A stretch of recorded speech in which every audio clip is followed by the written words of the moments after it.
Hello and welcome to Whyz Hr, everything you want to know about human resources. Have you ever met a real pro when it comes to company benefits? I'm going to introduce you to someone very special right after this.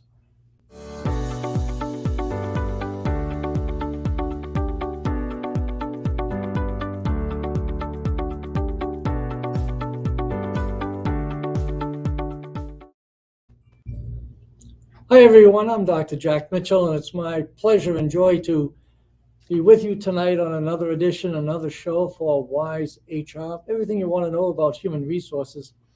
And tonight, my celebrity co-host for the month of August is Colette Gotti. Colette is the Director of Human Resources for Solid Waste Authorities of the Palm Beach County.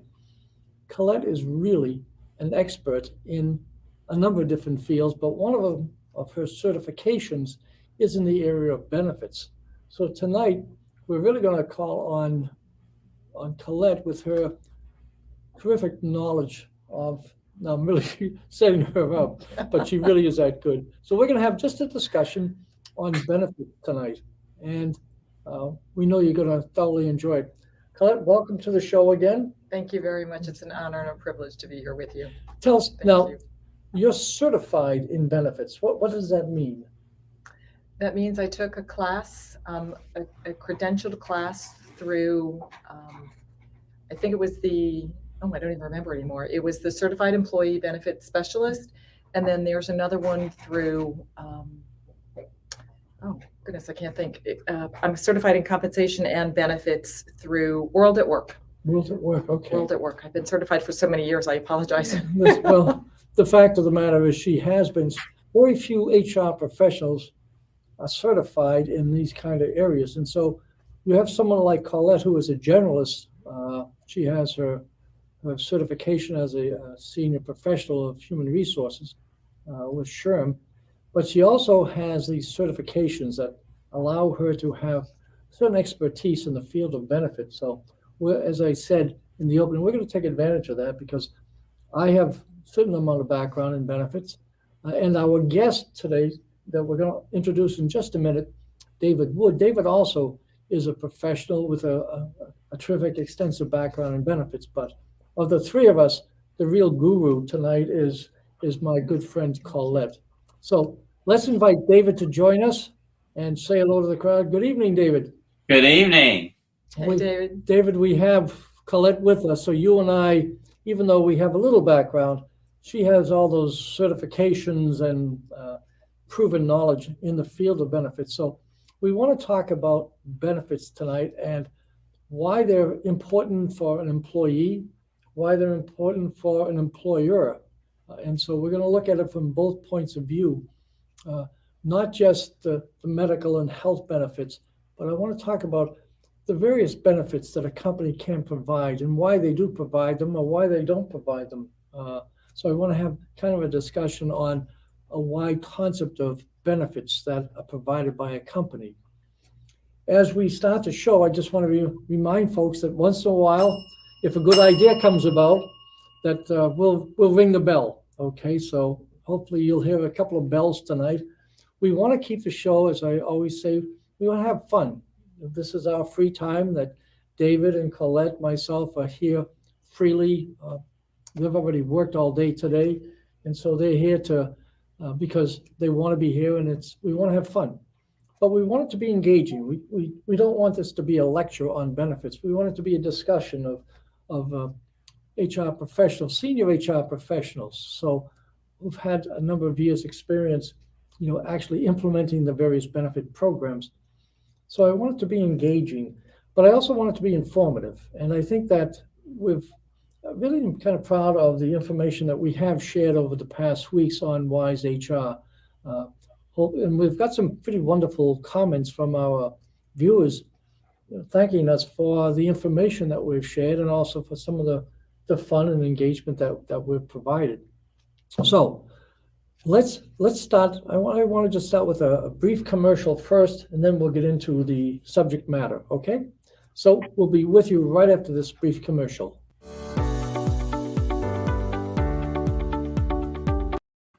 The Greek philosopher Socrates said the first step to wisdom is to know thyself. Complete a Whyz Hr personality profile to really know yourself. Get a 93 to 97% accurate 40-page comprehensive report of your personality styles. You'll also have the opportunity to have a phone consultation with an expert in understanding the report.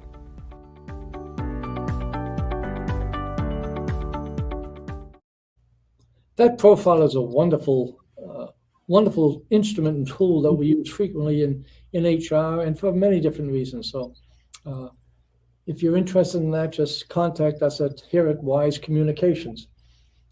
My friend Colette reminded me that during our break that if any of you have a question, we'd really encourage you to just send us a chat and let us know your question.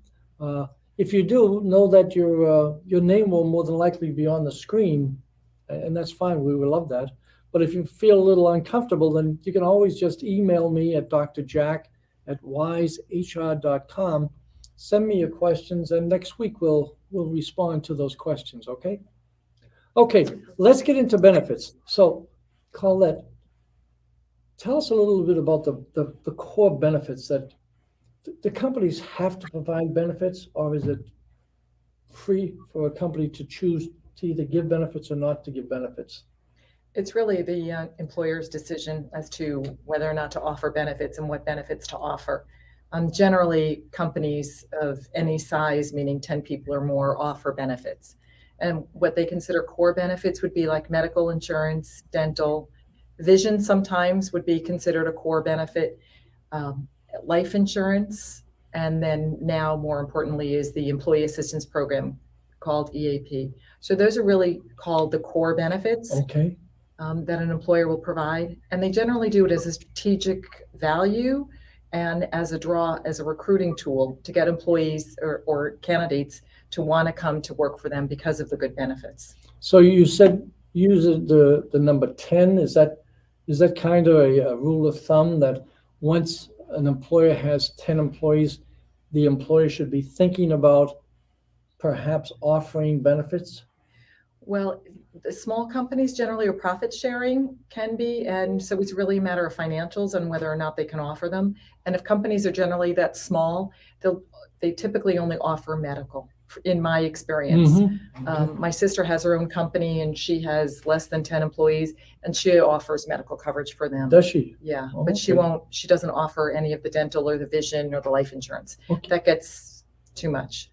What about the AFLACs and those other kind of, are they part of that core, or how do they fit into the core benefit program? That's a good question. So those are considered supplemental benefits. So employers can offer those as well because those don't cost the employer anything. They're offering it as a benefit to the employees. And the benefit to the employee is that they get the group rates for those insurances. So there's AFLAC, there's Trustmark, there's Nationwide, all kinds of companies that offer additional benefits. Accident insurance, cancer, disability, those are individual policies that an employee can elect to participate in. Oh, okay. And there's also short and long-term disability that sometimes is voluntary and sometimes an employer will provide. And there's also supplemental life insurances. They have some for their spouse, child. So those are also other supplemental benefits an employer can offer that are it's no cost to the employer whatsoever, but also are a great value to the employee. So if I were an employer of 5 or 6 people, I could offer all these supplemental and really look like and look like you offer tremendous benefits. I'm offering terrific benefits, and I can be today, and you know very well, David, as a practicing HR generalist, that recruiting people is really tough. Getting people on board. So anything that you have that can entice people to come beside the job itself and the salary, then a small employer who doesn't have the financial wherewithals, because all those benefits that you mentioned that are core, they're costly. Mm-hmm. So you could offer someone those supplemental. Are you aware of anyone that's doing that in the community here in the Treasure Coast? A lot of the top-notch agencies are doing that in addition just to the core. they're offering a lot of those other things like short-term, long-term, the life insurance, and also the Aflac Trust Mark, those types of programs, because they don't cost the company, but you can also use that as a marketing tool to say, hey, we have these additional items that you can select from, almost like a cafeteria style plan, and customize it to your needs. Well, that's brilliant, isn't it, huh? That, a small employer can really set themselves apart by offering these supplemental benefits. And if the employee chooses, then they can sign up on their own, and it doesn't cost the employer anything. No, the cost to the employer would be setting up the payroll deductions on behalf of the employee. Yeah, the administrative. So it is there's administrative work behind the scenes. Yeah. But could be minuscule depending on what payroll system they have, Mhm. because it would just be considered another deduction. Okay. So How much, what percentage of compensation should an employer who has a larger company, in terms of thinking about benefits, like the core benefits that we're talking about, not all the extra, and we'll get into some of the extra benefits that are involved. Is there a rule of thumb, Colette, for an employer who has 50 employees, 100 employees, 200 employees? Is there a rule of thumb of the pie, if you would? I remember the compensation pie. yeah. And tell the folks about the compensation pie.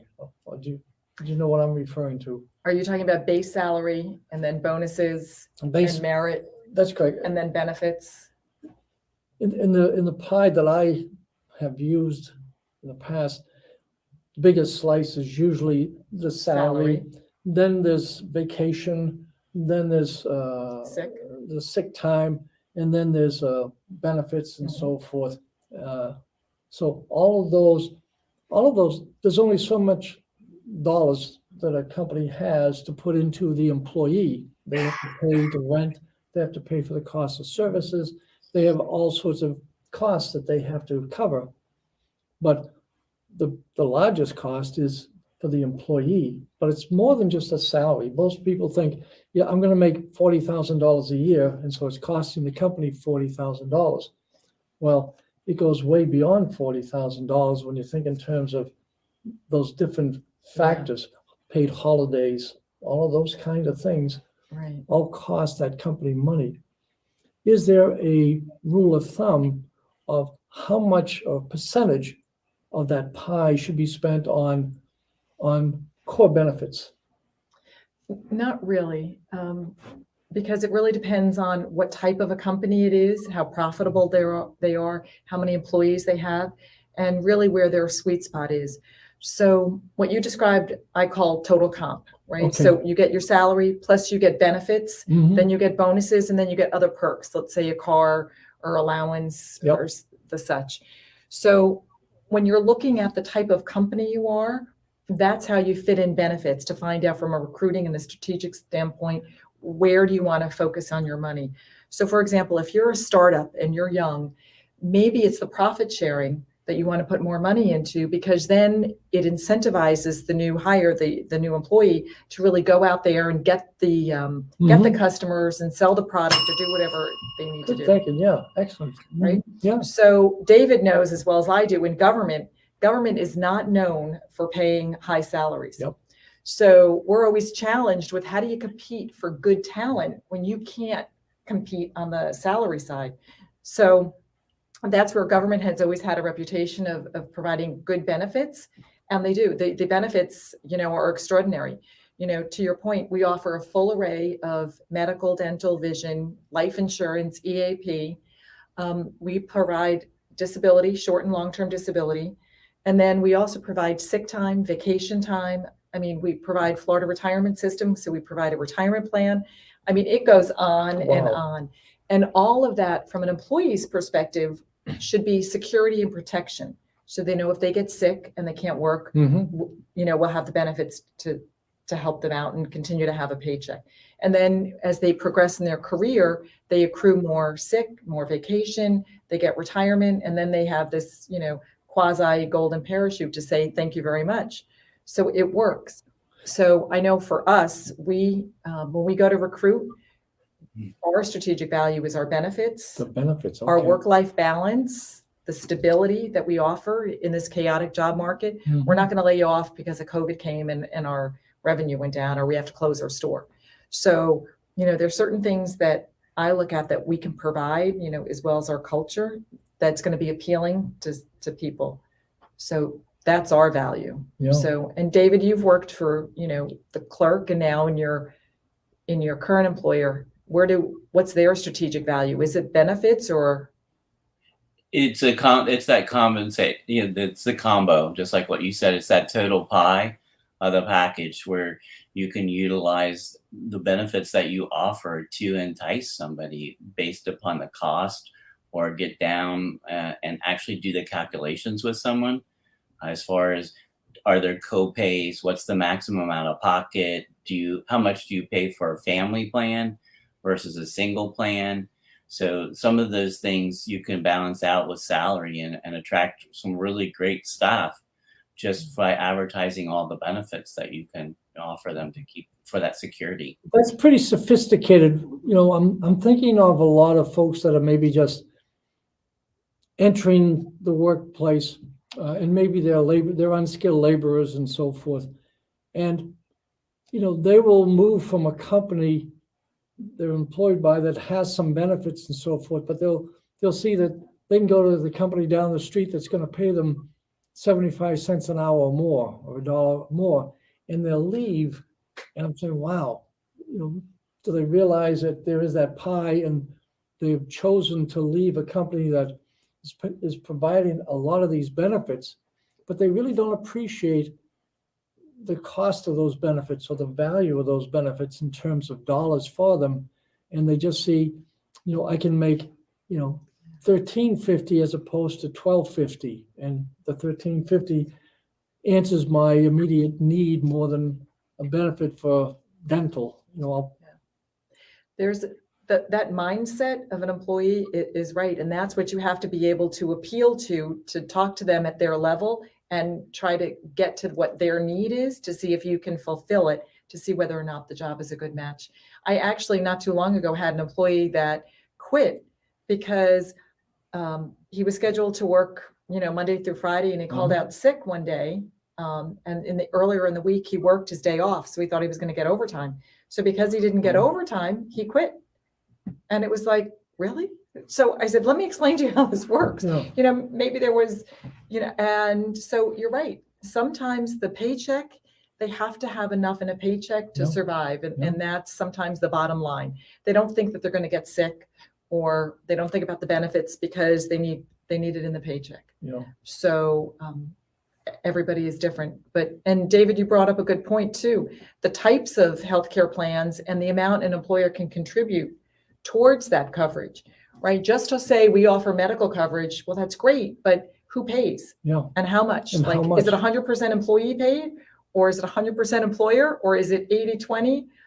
Right? So that's like, oh, you offer medical, well, how much do I have to pay? Well, and then it's almost like, well, do you have a family? How many kids you got? Oh, no. Right? So it's that you've got to be able to provide. How many people will ask those questions? Do many people, when you're bringing on someone or you're interviewing someone as a candidate, do they ask those questions, or is it just some people do? Some people do, but we make sure that if we're trying to recruit them, that we make sure we tell them. So, because sometimes people don't know enough to ask, because it's not their area of expertise, their areas, their, position and their job and what they do. So, to them, it's like a car is a car, but right, are you getting the Volkswagen? Are you getting the Mercedes? Or are you getting, the Jaguar, right? What are you getting? So we want to let them know that what their need is, how we can, how we can. But it's help them. interesting in government that, the benefits become so important, but sometimes they cause a problem, because I know that certain states have had some major problems with large governmental benefits that people have received, and they've caused some serious, not bankruptcy, but some serious challenges, because they've carried over these benefits over years and years and years, and now an employee's going to leave with beaucoup benefits in beaucoup dollars, and it can be Yeah. disruptive. type That's of the thing. accrued liability that the employer has to keep on the books to pay Yeah. for that employee's benefits, especially its retirement Yeah. generally, or vacation and sick. Because once an employee's earned that, they're entitled to it. So you can't say when they leave, oh, sorry, we're not going to give it to you, or we can no longer afford to give it to you. Mhm. So, In an organization, beside, how large should an organization be before they hire a full-time benefits professional, or would you say? I think that I would say anywhere from 75 and up, because once you have 75 people, that's a good size organization where you're going to need some kind of structure in place, job descriptions, benefits, the administrative framework to provide support for the employee, Yeah. for the organization, as well as the employees. So you have the core benefits, the medical and the dental and the vision.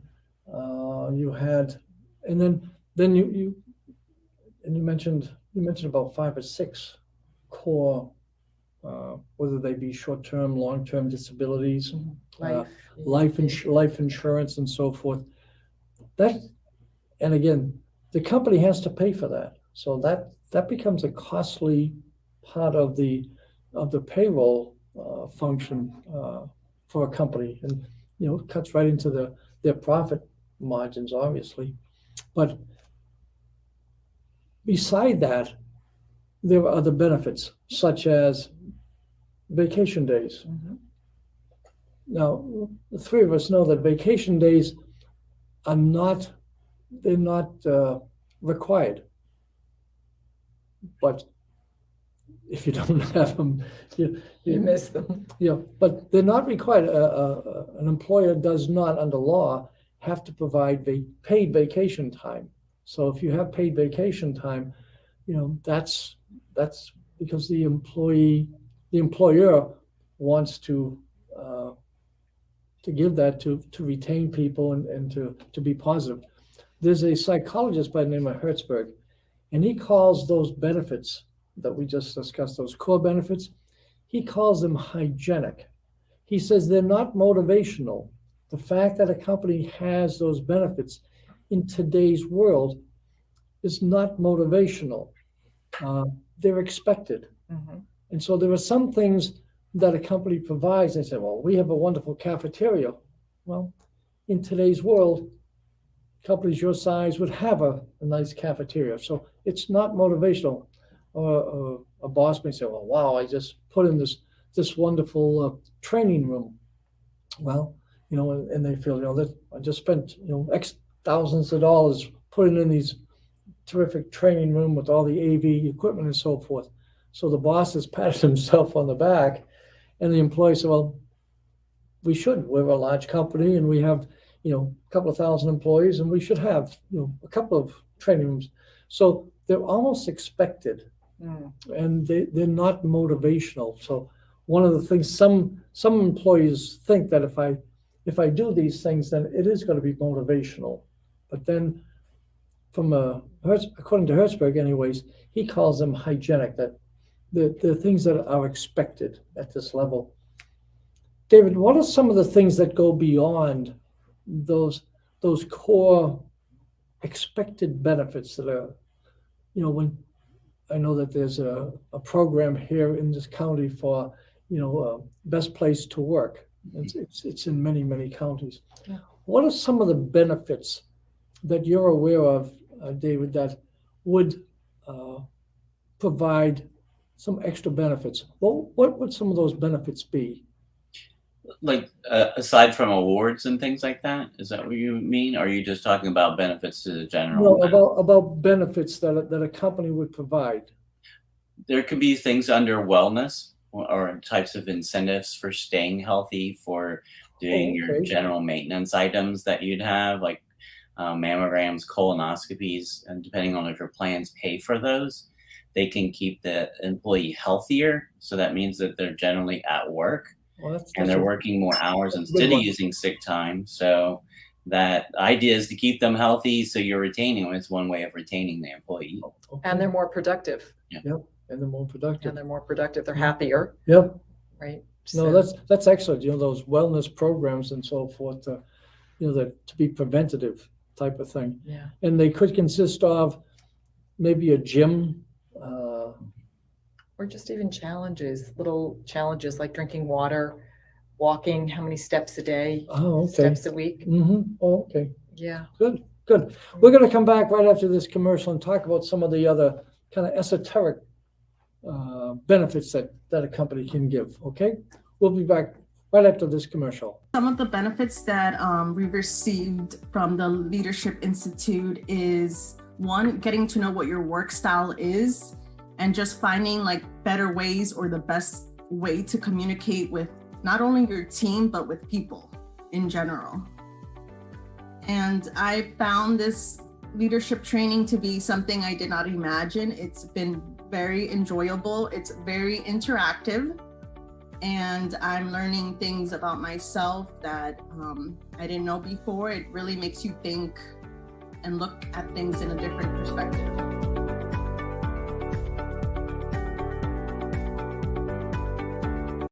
Once you get a benefit. Yeah. We were just talking, David, that when about our friend Hertzberger, that it's not motivational when a company provides certain benefits, but it's quite demotivational if a company doesn't have them. And it's even worse. It's almost suicidal if a company tries to take away a benefit, because now and B.J. Skinner, also another behavioral psychologist, also talks about that. When you take away something that people are used to, a benefit, they now feel that that they should receive it. When you do something, you have a pizza party because your team did a good job. Well, the first time they're going to feel, wow, that was great. We got a pizza because we met our goal. Well, next month when you meet your goal, you have another pizza party. There. Yes, great. The third time you do it, they say, we expect it. And then the fourth and fifth time, we just expect, obviously we met our goal. Where's the pizza? But then if you stop with that pizza, man, you're in trouble. You're in big trouble. You're in big trouble. That's where you have to use Pavlov's dog That's it. to come in behind that. Tell me some of the other there's one company I know of. My wife works with this company out of Idaho, and they have amazing benefits. They have a concierge. Oh. They employ about 2,000 people. They're one of the larger employees in Idaho. And they have a concierge, so the employees can bring their clothing into the office, into the company, and then they drop it off there, and then the company sends it out to a cleaning service and brings it back for the employees, which is kind of interesting. They have subsidized dining rooms, subsidized restaurants. This company, for an employee, every major anniversary, 5 years, 10 years, 15, etc., they will give the employee a bonus check of $5,000. Now, they even pay the taxes on that, so the employee ends up with the $5,000 or the $10,000 or $15,000. Nice. So the retention there is amazing because of they not only have those standard bonuses, but they also have some pretty exceptional bonuses. Are you guys aware of any other kind of bonuses like that, the concierge or the anniversary bonuses or something else? Sure. Service anniversaries are pretty standard in government. So for every milestone, 1, 5, 10, 15, there's gifts that are given in recognition. Okay. So we generally do an annual breakfast to recognize everybody for their service awards. Okay. And the other, I've also worked for an employer that provided all the concierge services, for employees. And from the employer standpoint, they don't want employees to leave the building. So the more they can have and provide those services directly to the employee within their own building, Here's your dry cleaning, you can drop it off. Here's, your cafeteria, we'll do your lunch. Here's a little shopping. They have a store, a little store there. So if you Wow. want snacks and everything. So the employee thinks, oh, wow, this is great. It's so convenient. Come in, you drop off your laundry, grab a bite to eat. Here's lunch, go back upstairs, right? And so they're sitting at their desk eating and very productive, right? So that's great. And they're happy. And then on the employer's perspective, it really doesn't cost because they're just loaning space, right? Because they don't subsidize these benefits. But yet the employee doesn't have to go out for an hour to go get lunch, and then they have to zip out for dry cleaning. Same thing with childcare. On-site childcare. So all of those, depending on how, to your earlier question, is there a certain percentage of the pie that should be for benefits and what that looks like? And that's designed very differently depending on the organization and how profitable the company is. And I think that's, David, any other thought that you have of something that's special that you've been aware of in a company you've worked for or you've heard about? Other than what Colette mentioned is service and longevity for retention and as concierge services. Years ago, I worked for an organization that had that. And it was marketed to save you time. So if you were able to bring your laundry in, your dry cleaning in, you weren't stopping and doing that on the way home. So a lot of services like that and food delivery to the actual office, it kept you this more is productive. a fascinating conversation. So David, thank you for your input, and especially Colette, thank you for your words of wisdom. It's been a wonderful show, and I want to thank my two wonderful guests. And we're going to invite both of them back next week. We're going to talk about compensation next week, which could be kind of fun. And we invite you to come and join us next week as well. But thank you for joining us on Whyz Hr today. And we look forward to seeing you next week, same time, same station, 7:30 on Tuesday. Have a great week, everyone.